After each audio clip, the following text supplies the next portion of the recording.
Hello there. I'm Dr. Andrew Snyder. I'm a professor of philosophy and theology, and I've also taught a number of independent studies in the realm of literature and philosophy, theology, that sort of thing.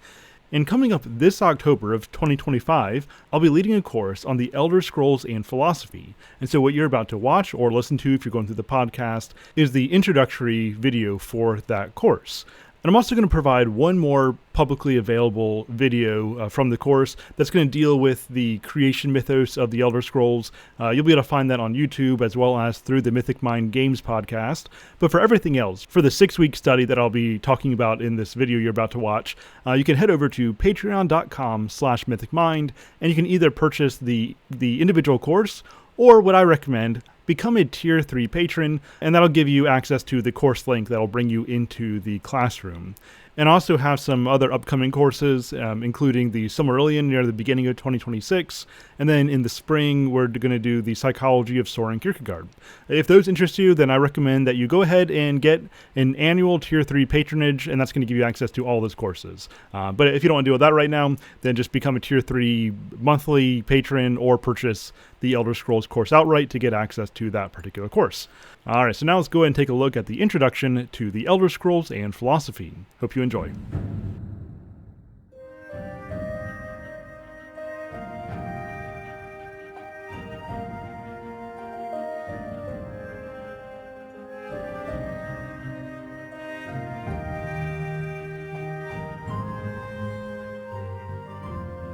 Hello there, and welcome to the Elder Scrolls and Philosophy.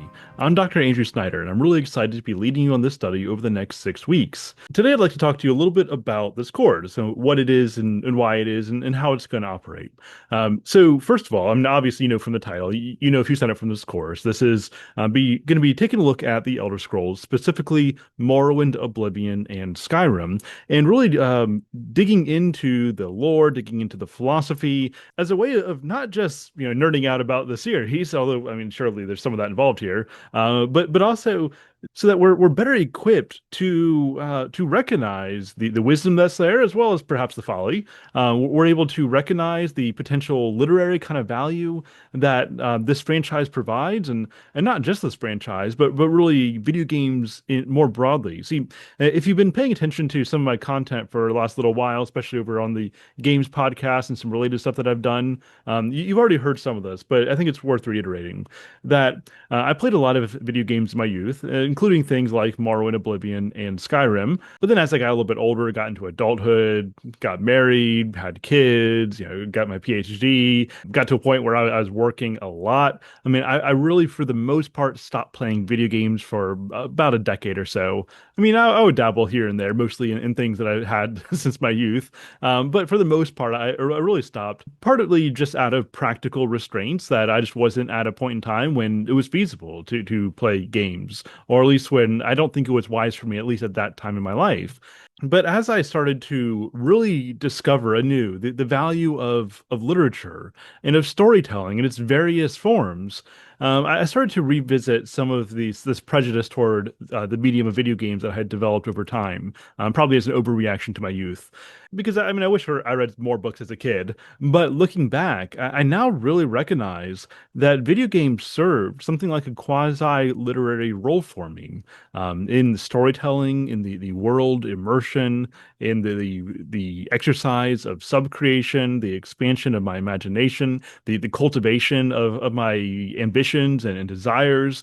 Like a lot of that kind of literary value came to me by way of video games. In fact, I'm still convinced that with the right kind of engagement, with the right kind of games, in the right context, obviously just about anything can become excessive, but when they're engaged in the right way, in a way in accordance with prudence and with wisdom, in a way that doesn't allow the lesser to overtake the greater, I think there can be a place of real value that the medium of video games can occupy, even into adulthood. I don't think that they're all simply escape, but there is some escape and recovery that can be provided here. And I think that a franchise like Elder Scrolls is perhaps uniquely situated for this kind of analysis for a number of reasons. For one hand, it very much high fantasy. It's been developed by people over a long period of time, people who are obviously aware of, at least to some degree, like real world mythology, lore, legends, stories, philosophy, religion.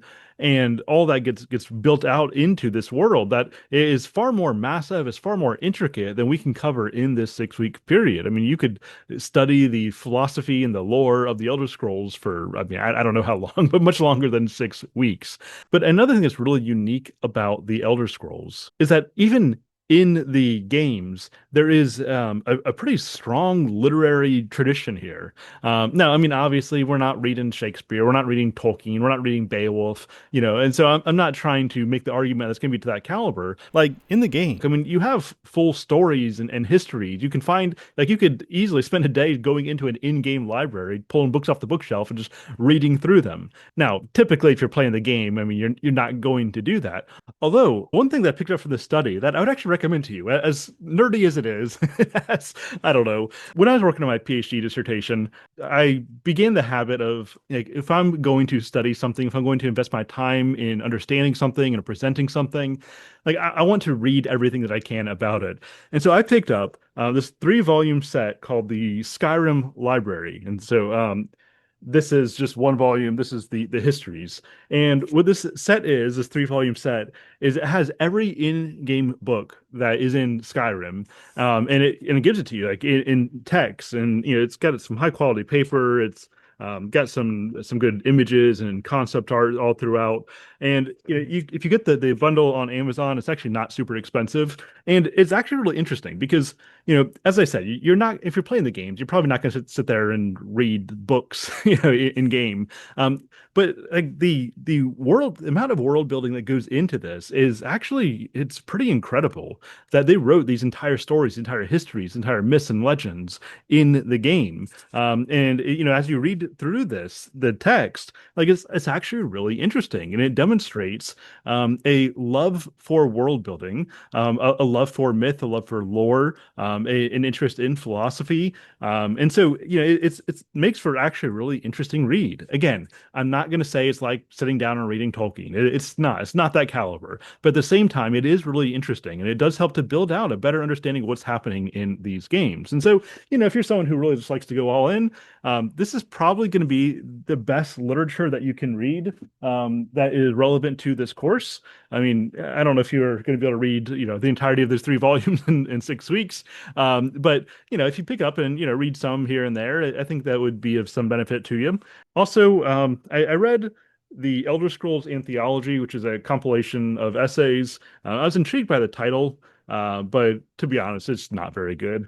So you can do that if you want to. I don't know if that one's going to be worth your time. It's, well, setting aside some of the theological bents, it's largely people who just want to talk about theology and find some very superficial way to tie it to the Elder Scrolls. So you can read that if you want to. It doesn't have my endorsement. I think that the in-game books are probably going to be the best value to you, as you really just they provide insights into the lore and whatnot, which then you can make your own extrapolations from. You provide your own analysis, and obviously we'll be doing a lot of that in this course. But those are just some of the reasons why I think that the Elder Scrolls really provides a strong subject matter in the realm of video games and philosophy. Now let's talk about how this course is going to run. Now, as far as the asynchronous videos go, the videos that you get to just watch whenever you want to, I'm providing 2 of them before the course starts. This course introduction, and I'll provide 1 video that deals with the Elder Scrolls, the creation myth, because that applies kind of universally to this entire study. We'll be providing that really before the class even starts as part of this introductory unit. And I'm going to make this whole introductory unit available publicly and freely. But then once the course actually starts, you'll get 2 asynchronous videos per week. One of them is going to be just a basic story recap. I mean, maybe it's been a long time since you played Morrowind, maybe you never played it. So the first video will just be a basic story recap. not a lot of analysis going on there. The second video will be more focused on analysis. And so I'll take some aspect of philosophy, some aspect of lore, and provide some reflections based off that, some kind of philosophical analysis, connecting the in-game story to real-world ideas. And so the first week we'll be focusing on the main story. The second week will be focused on expansions and DLC. And so similar kind of thing. And so, for week two, we'll be talking about things like Blood Moon and Tribunal. And same thing, I'll do a basic story recap and then provide some kind of analysis. And so that's how the asynchronous videos will go.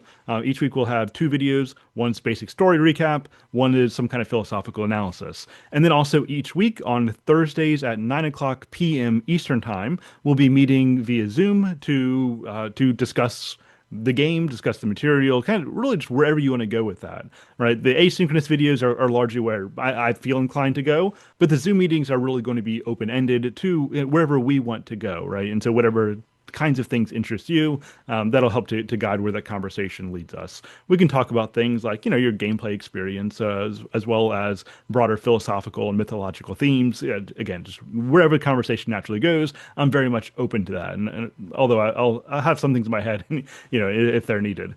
So that's the basic flow of the course. Oh, and we're also going to have ongoing Discord conversation. And so if you're not involved in that, well, if you're a patron, then you should already have full access to our Discord server. You should be able to find the Elder Scrolls and Philosophy course channel. And so we can have ongoing communication with that. Maybe I need to communicate something regarding any change in the schedule or just our ongoing thoughts, ongoing questions, ongoing conversation. A lot of times those Discord course conversations are really helpful.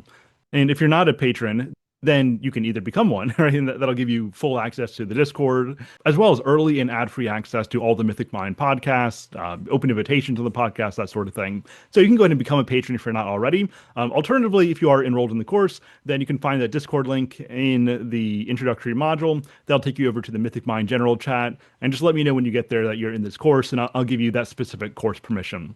All right, well, that is it for now. I really look forward to getting into the study with you. I think it's going to be enriching, and I think it's going to be fun. And so that's it for now. Let me know if you have any questions along the way. Until next time, Godspeed.